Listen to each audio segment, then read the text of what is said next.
Hello everyone. आज आपण some basic concept of chemistry या चॅप्टरमधील काही प्रॉब्लेम सॉल्व करणार आहोत. मागील लेक्चरमध्ये आपण काही फॉर्म्युले स्टडी केले. नंबर ऑफ मोल्स कॅल्क्युलेट करण्यासाठी कोणता फॉर्म्युला आहे, नंबर ऑफ मॉलिक्युल्स कॅल्क्युलेट करण्यासाठी कोणता फॉर्म्युला यूज करतात, हे आपण स्टडी केले आहे. आज आपण एक्झाम्पल सॉल्व करणार आहोत. In that first, calculate the number of moles and molecules in 5.6 gram of urea. Question मध्ये काय विचारलेलं आहे बघा. काय कॅल्क्युलेट करायचं आहे? Number of moles and molecules. कोणाचे? युरियाचे. 5.6 ग्रॅममध्ये किती नंबर ऑफ मोल्स आणि मॉलिक्युल्स प्रेझेंट आहेत हे आपल्याला फाइंड आउट करायचं आहे. मग एक्झाम्पल सॉल्व करताना फर्स्ट स्टेप आपण एक्झाम्पलमध्ये काय गिवन दिलेले आहे ते राईट डाऊन करायचे. एक्झाम्पलमध्ये काय दिलेले आहे? Mass of urea. Mass of urea किती आहे? 5.6 gram. Then number of moles calculate करायचा फॉर्म्युला आपल्याला माहिती आहे. Mass of substance divided by molar mass of substance. आता आपल्याला मास माहिती आहे, फक्त मोलर मास माहिती आहे का युरियाचं? नाही. मग ते कॅल्क्युलेट करायचे. मग ते कसे कॅल्क्युलेट करायचे?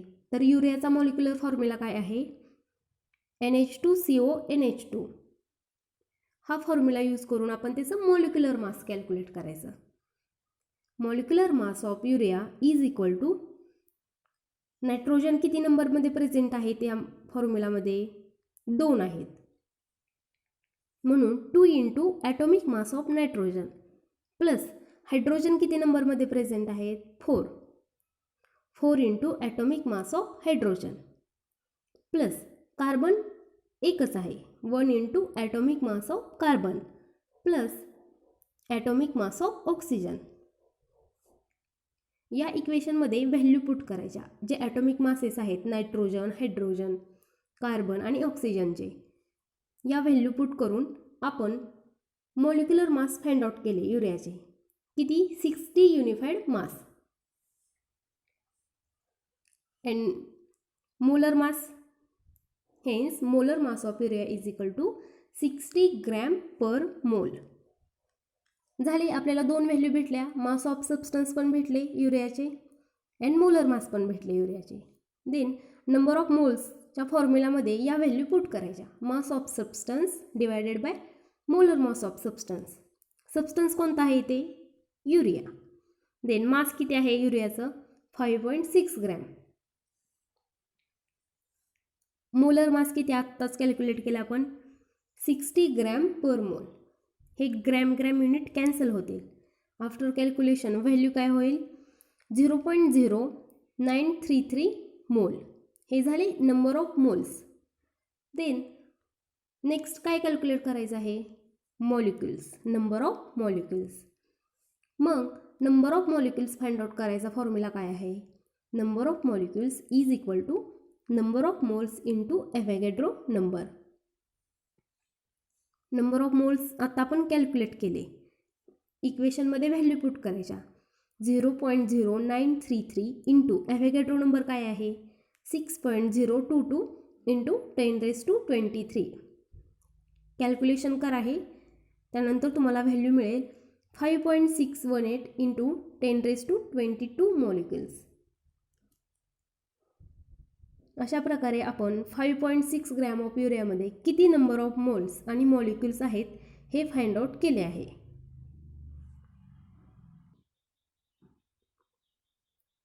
Then second example. Calculate the number of atoms in each of the following 52 moles of argon, 52 unified mass of helium and 52 gram of helium. एक्झाम्पलमध्ये काय कॅल्क्युलेट करायला लावलेलं आहे? Number of atoms. कोणामधील? 52 moles of argon, 52 unified mass of helium and 52 gram of helium. आता याच्यामध्ये बघा, सगळे हे वेगवेगळ्या युनिटमध्ये रिप्रेझेंट केलेले आहेत. 52 मोल्स, 52 युनिफाईड मास, 52 ग्रॅम. याच्यामधील आपल्याला नंबर ऑफ ॲटम्स कॅल्क्युलेट करायचे आहेत. तर बघूयात आपण solution. First 52 moles of argon. We know that 1 mole of substance, एका मोलमध्ये किती ॲटम्स प्रेझेंट असतात ते ॲव्होगॅड्रो नंबर एवढे. मग 1 mole of argon atoms is equal to 6.022 into 10⁻23 atoms of argon. एका मोलमध्ये कोणत्याही सबस्टन्सच्या एका मोलमध्ये आपल्याला माहिती आहे 6.022 इंटू 10⁻23 एवढे ॲटम्स प्रेझेंट असतील. मग 52 मोल्स ऑफ ऑर्गॉनमध्ये किती प्रेझेंट असतील? After cross multiplication 52 into 6.022 into 10⁻23 calculation केल्यानंतर काय व्हॅल्यू मिळते आपल्याला? 313.144 इंटू 10⁻23 ॲटम्स ऑफ ऑर्गॉन. हे झाले 52 मोल्समध्ये किती ॲटम्स ऑफ ऑर्गॉनचे प्रेझेंट आहेत. Then next 52 unified mass of helium. 52 unified mass of हेलियममध्ये किती हेलियमचे ॲटम्स प्रेझेंट आहेत हे कॅल्क्युलेट करायचे आहे. Then atomic mass of helium is equal to mass of 1 atom of helium. Atomic mass of हेलियमचे किती आहे किंवा मास ऑफ हेलियम 4 युनिफाईड मासमध्ये.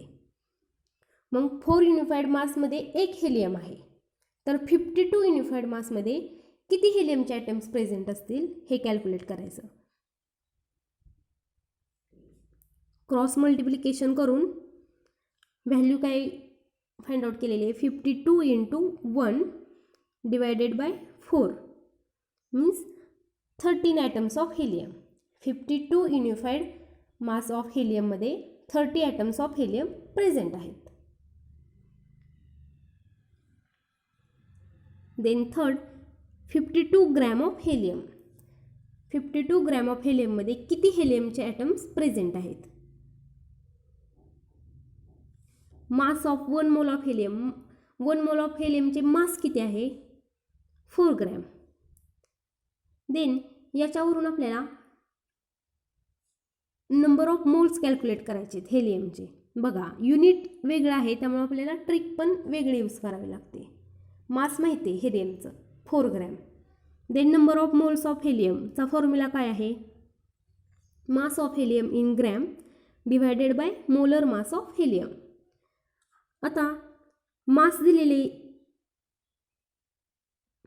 मास किती? 52 ग्रॅम आणि molar mass 4 gram. After calculation number of moles of helium किती झाले? 13 मोल.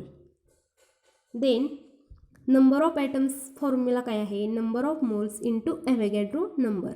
Number of moles किती झाले? 13 इंटू ॲव्होगॅड्रो नंबर 6.022 इंटू 10⁻23.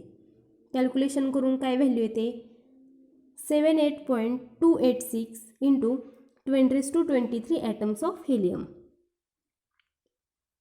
हे झाले ॲटम्स 52 ग्रॅम ऑफ हेलियममध्ये. अशा प्रकारे इथे वेगवेगळे युनिट आहेत. 52 मोल, 52 युनिफाईड मास, 52 ग्रॅम. यावरून आपण number of atoms of each element calculate केले आहेत. Then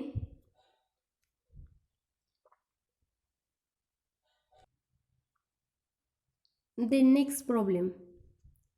Calculate the number of moles and molecules of ammonia gas in volume 67.2 dm cube of its measured at standard temperature pressure. काय विचारलेलं आहे प्रॉब्लेममध्ये? आपल्याला काय कॅल्क्युलेट करायचं आहे? Number of moles and molecules. कोणाचे? अमोनियाचे. आणि अमोनियाचा व्हॉल्यूम दिलेला आहे इथे 67.2 dm cube. आता आपल्याला गॅसचा जर व्हॉल्यूम, गॅसचे जर नंबर ऑफ मोल्स कॅल्क्युलेट करायचे असेल तर याचा फॉर्म्युला आपण स्टडी केलेला आहे. फर्स्ट एक्झाम्पलमध्ये काय गिव्हन दिलेलं आहे? Volume of ammonia at standard temperature pressure. 67.2 dm cube. And we know that molar volume of gas किती असतो 22.4 dm cube per mole. याच्यावरून आपण नंबर ऑफ मोल्स कॅल्क्युलेट करू शकतो. Number of moles is equal to volume of gas at standard temperature pressure divided by molar volume of gas. या फॉर्म्युलामध्ये value put करायची. Volume किती आहे 67.2 dm cube. मोलर व्हॉल्यूम किती आहे गॅसचा volume of gas 22.4 dm cube per mole. dm cube हे unit cancel होतील. कॅल्क्युलेशन केल्यानंतर व्हॅल्यू काय होईल नंबर ऑफ मोल्स ऑफ अमोनियाचे किती भेटतील 3.0 मोल. हे झाले number of mole. Then number of molecules. Number of molecules calculate करायचा काय फॉर्म्युला आहे number of mole into Avogadro number.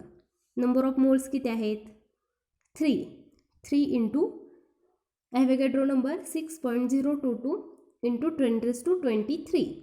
Calculation केल्यानंतर काय व्हॅल्यू येते 18.066 इंटू 10⁻23 मॉलिक्युल्स. हे झाले अमोनियामधील 67.2 dm cube अमोनियामध्ये 3 मोल एवढे नंबर ऑफ मॉलिक्युल्स आहेत आणि 18.066 इंटू 10⁻23 मॉलिक्युल्स प्रेझेंट आहेत. देन नेक्स्ट टेक्स्टबुकमधीलच गिवन एक्झाम्पल आहे हे. Calculate the volume in dm cube occupied by 60 gram of ethane of इथे ॲट पाहिजे 60 gram of ethane at standard temperature pressure. तर हे एक्झाम्पल तुम्ही अगोदर तुम्हाला येते का ते सॉल्व करा. इथे मी त्याचं सोल्युशन दिलेलं आहे. मास ऑफ इथेन मास किती दिलेला आहे एक्झाम्पलमध्ये 60 ग्रॅम. काय कॅल्क्युलेट करायचं आहे आपल्याला volume in dm cube. Then molar mass of ethane calculate करायचं. इथेनचा फॉर्म्युला CH3CH3. याच्यावरून तुम्हाला मोलर मास कॅल्क्युलेट करायला शिकवलेलं आहे ते तुम्ही कॅल्क्युलेट करा 30 gram per mole. Then number of moles. Number of मोल्सचा काय फॉर्म्युला आहे mass of substance divided by molar mass of substance. Mass किती आहे 60 मोलर मास 30. याच्यावरून आपण नंबर ऑफ मोल्स कॅल्क्युलेट केले 2 मोल. देन नेक्स्ट गॅससाठी नंबर ऑफ मोल्सचा फॉर्म्युला काय आहे number of moles is equal to volume of gas at standard temperature pressure divided by molar volume of gas. याच्यावरून आपल्याला volume of gas find out करायचं आहे. Means volume of gas at standard temperature pressure is equal to number of moles into molar volume of gas. Number of moles आपण calculate केलेले आहेत 2 into molar volume of gas किती असतो 22.414 dm cube. Calculation केल्यानंतर आपल्याला volume of gas at standard temperature pressure is equal to 44.828 mole per dm cube. अशा प्रकारे तुम्ही एक्झाम्पल सॉल्व करू शकता. जे टेक्स्टबुक खालील एक्झाम्पल आहेत ते सॉल्व केलेला मी तुम्हाला PDF सेंड करते. तुम्ही अगोदर स्वतः ट्राय करा तुम्हाला एक्झाम्पल सोडवता येते की नाही आणि नंतर PDF सॉल्व करून दिलेले आहेत एक्झाम्पल ते बघा. असे रोज एका दिवसाला जरी 2 एक्झाम्पल सॉल्व केले तरी तुमचं प्रॅक्टिस होऊन जाईल. अशा प्रकारे आपल्याला आपला some basic concept of chemistry हा चॅप्टर कव्हर झालेला आहे कंप्लीट झालेला आहे. तसेच CETचे जे क्वेश्चन्स आहेत जे MCQ टाईप क्वेश्चन आहेत ते पण तुम्हाला सेंड केले जातील ग्रुपवरती. आय होप तुम्हाला हे एक्झाम्पल समजले असतील.